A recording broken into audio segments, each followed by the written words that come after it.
Hi everyone, welcome to another episode of Money, Sex, and Kids. In this episode specifically, you are going to learn how to prioritize your spouse. Yes, we have to do it or else it will fall by the wayside and you will be living with a roommate. 4 different ways to do it, and you can start doing it today.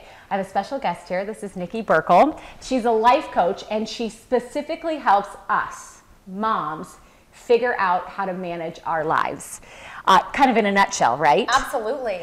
Well, first of all, before we get into how to make this happen, how to make your spouse your priority so that life is fulfilled and that covenant of marriage is everlasting. Right.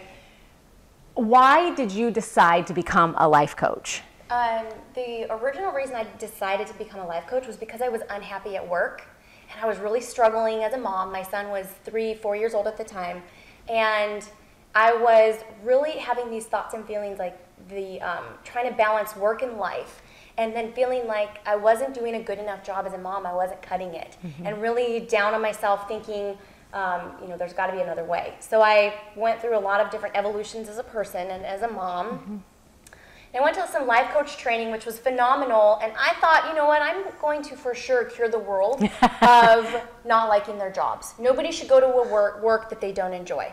And through that process, when I was done with my training and I started really coaching people, coaching a lot of moms, listening to moms, looking at my own life, I realized how that wasn't what my passion was. It was really connecting with moms and helping them with the unique struggles that moms have. And I think what's so interesting, and I've been learning it through my own evolution, is, moms, the common denominator we share is we are moms. Like, this is a job that we were gifted as. It is one of the hardest, probably the hardest jobs.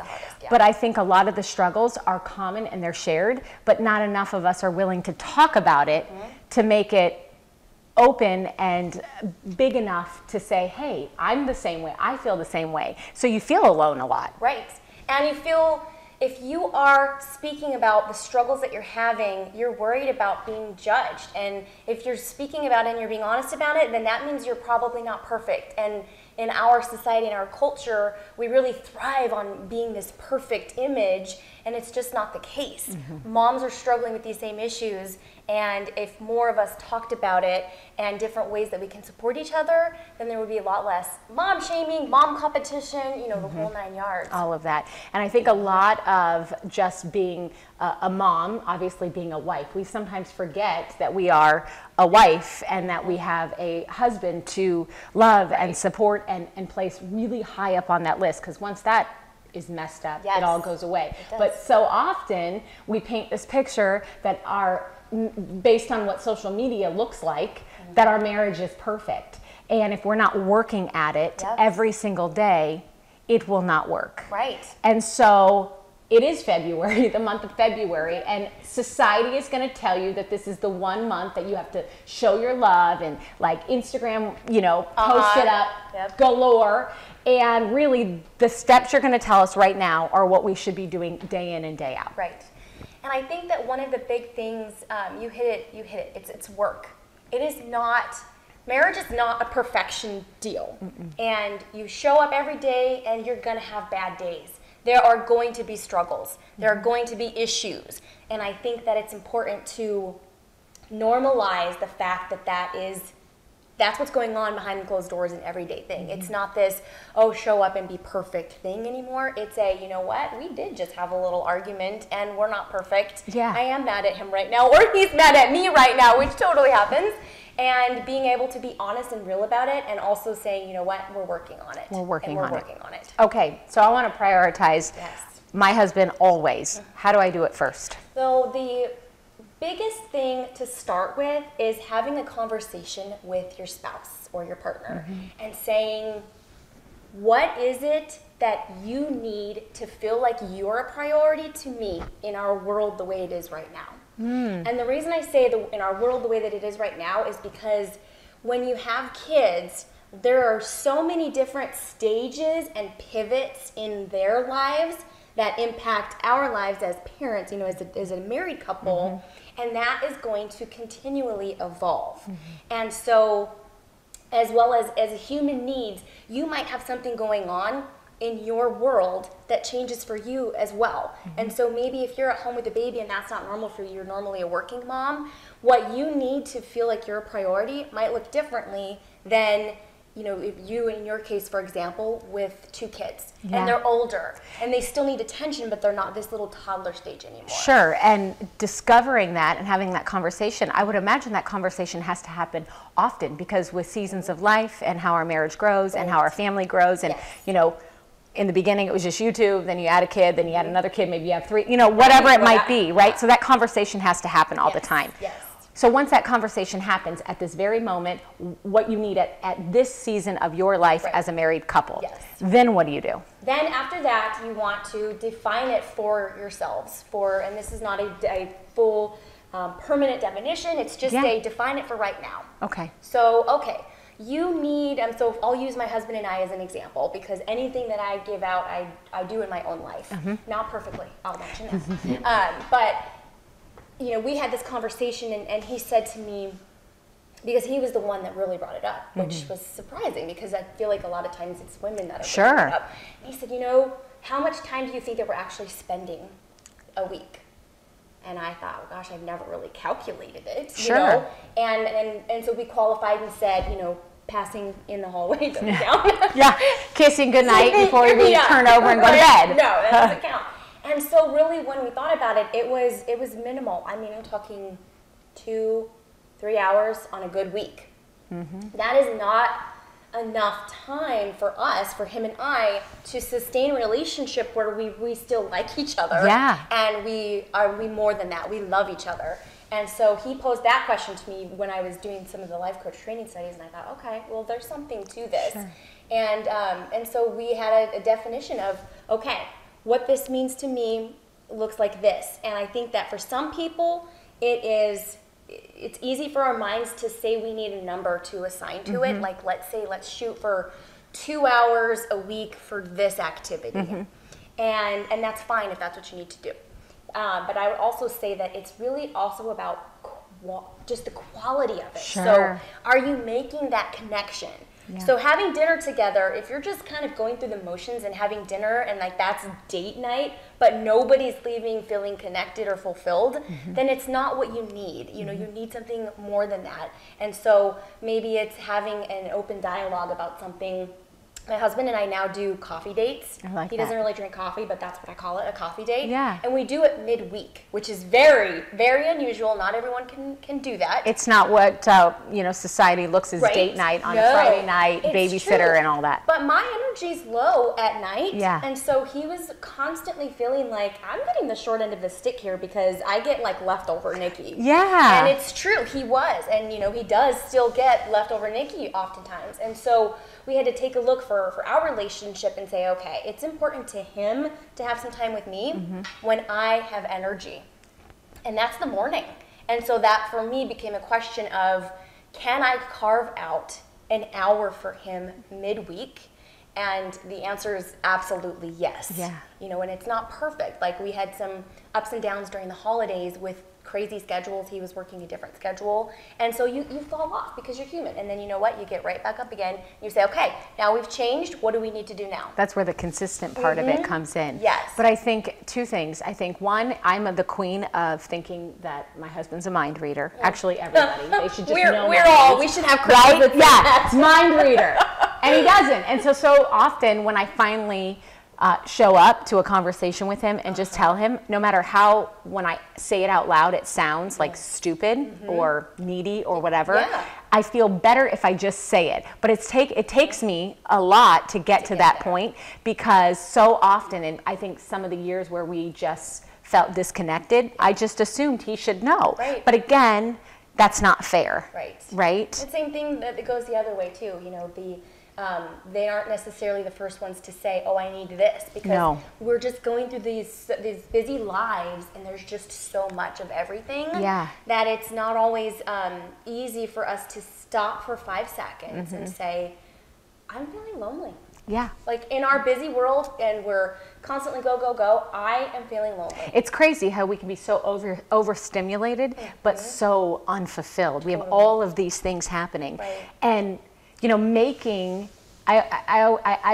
find myself still like I say, oh, I don't have time. And then I'm like, no, because it's easy for me to carve out an hour to go to the gym. I make that a priority. Right. So how can I not make a 2-hour priority commitment to him right. once a week, right? Yes. And it's so easy, Andrea. It's so easy to just not do it. Not do it. And I'm guilty of it myself. Yeah. And then when I use questions like that on myself also, it's the, wait a minute, in my day of 24 hours, sure, I have time for this, but I'm saying I don't have time for my husband to connect. And I know that in our marriage, the wheels fall off if we don't do that. So it's a good idea to do that. I have to call myself out on it, but sometimes we get in a place where we're not self-aware enough to call ourselves out on what we're doing. So that's why we have her help. Yes, absolutely. Okay, so we discovered it, we defined it. Now what do we do? So now you have to do it. You have to practice it and you have to try it. So if, let's say if you set for yourself a definition of, I'll use our example just because it's easy and top of mind. We have our coffee date every week. And so then you have to try it out and you have to see how it works for you. Is it filling your love tank up in the way that you need it?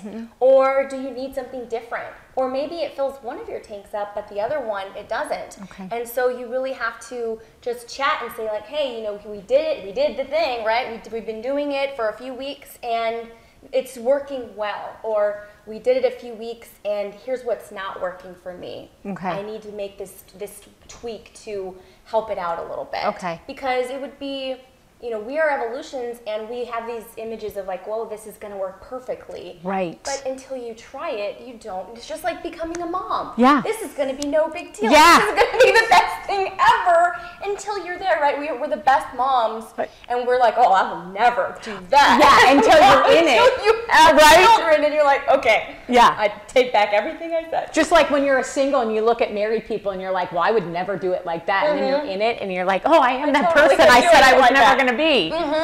Okay, so you've got to do it. And I would imagine you've got to give yourself a little bit of time to feel how it's working before you can assess and say, okay, this isn't working or we need to tweak it. Yes. Because sometimes it just, a new rhythm takes a little while. It does take a while. I know that for me, like my husband's a quick reactor, so he knows pretty quickly if things work for him. I'm not that way. I'm a slow reactor. It takes like a good couple weeks for it to catch up with me. And that's just how I roll. And then there's life, so it's like you have to decide, okay, this feels good to us, or here's what we like about what we're doing, and here's what's not working. Because it doesn't always mean it's a scrap it and try it all over again.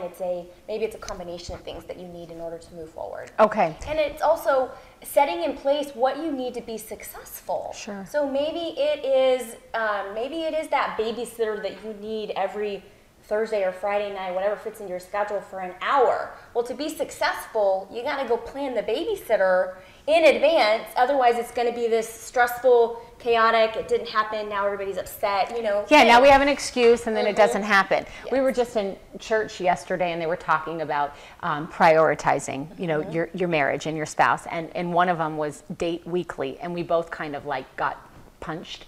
And we're like, we started out with great intentions and we had this rule of dating twice a month, and even that some months it goes by the wayside. And then all of a sudden you're just moving forward and you're moving forward at different paces, and that part is disconnected completely. But I think that prioritizing the schedule, and so like we would try at the end of the month when we're doing our financial budget, because also all of those things can cost money, so you need to set what you have looking forward, money wise, babysitting wise. But we would fall into that trap of like, oh, we didn't get a babysitter. Well, you're not going to get a babysitter now on a Thursday for Friday night. Right, we were a little late now. So it's a great reminder. Yes. And it can't be his fault or your fault. It has to be, you both have to take an active, absolutely, interest in it. To back up to what you just said about the once a week.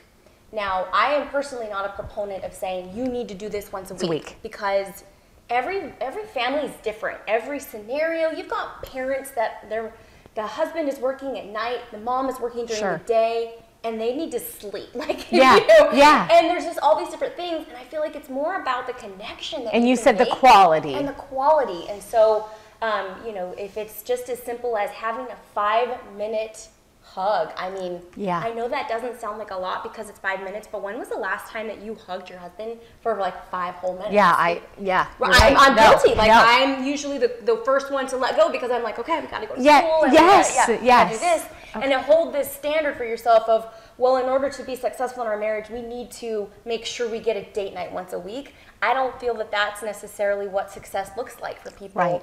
I think that it looks like whatever you put together as a couple and work on it going forward. You have to have an agreement together. Yes. And then agree on it and then work on that. Right. Do that. Okay, so we do it, and then finally, what do? You do it again. We do it again. What's working, what's not? What has changed in your life? You know, this is a conversation you have maybe twice a year, or maybe annually. It depends on what feels good to you and your family. But it's okay, this has just changed. Or perhaps you don't catch it in advance because you're human and you just notice that a month has gone by and something feels off. Then you go, oh, right, we were doing our date nights every whatever, or we were hugging 5 minutes a day and we stopped because of this. This changed. Maybe there's a new sports schedule for your kids because that's seasonal, or maybe it's the holidays and so something's different. And so it's being okay with saying, okay, we need to take a step back and say what's changed in our life, and now what do we need to alter as a result of that? Because we can still make it work, it just is going to look different. So that's so true, but not only in just dating, it's so true in everything, right? Like, we're so quick till we find something that works, and it works for a while, and then all of a sudden, it's like as you get older, like, okay, well, I used to eat Lucky Charms when I was 12 every morning, but at 36, I can't eat Lucky Charms every morning and feel good. Yeah, right? Like, so things, but oftentimes we get so stuck in like, well, this worked for a while and it's comfortable, right. And then all of a sudden we start moving forward and it's not working anymore. Right. It has to be tweaked. Absolutely. You have to talk about it. Absolutely. And just having that conversation and not having that blame game. Just be, this isn't working. I want to connect with you. Yeah. Like, when you say that to your spouse instead of the alternative, why didn't you set up the babysitter for date night? You lead with, I really need to connect with you. Yeah. You're important to me. That's a game changer. You're not blaming him. You are just asking for him to be, you need him. Yes. And in whatever way that looks. I love it. This is doable. This is applicable. It's doable. And I love the fact that you still practice this, every month. It's not perfect. It is not perfect. But And I think it that's is- what everyone needs to know. Like, if you go today and you take away what she just shared with us, you're going to practice it. But I think so often we get caught up in like, well, I'm doing it and it didn't work out perfectly like I had it envisioned in my Right. mind. Therefore fail. Therefore failed, then I stopped up. doing it, Yeah. right? Wrong. Wrong. Okay. So tell us, now that we have this, if we want more from you, where do we Absolutely. find you? You can find me at NikkiBurkle.com, and I have a great download for you. It's a free guide, 5 steps to help busy moms prioritize. love that. And you will notice that the system that we were talking about includes all of those steps. So it's something that you can use for your spouse, Yeah. something that you can use for a work issue, something that you can use for chores around the house. Really anything. Time with your kids. Yeah. And all of that. So, yes. I will make sure that where you can find her is all in the show notes. I'll link you up to her so you can find her. We love things that we can, use to move forward, just Absolutely. in everything in life. And as always, if you loved this episode, share it, like it, comment. Maybe you have a, super wonderful, fulfilled marriage. Maybe you've been married 50 plus years. If so, if something's working for you, Yes. share it with us in the comments below, because we would love to learn from you as well. And again, share it, subscribe to Money, Sex, and Kids so you never miss an episode. And as always, thank you always for being here and learning and growing together, because that's really what it's about.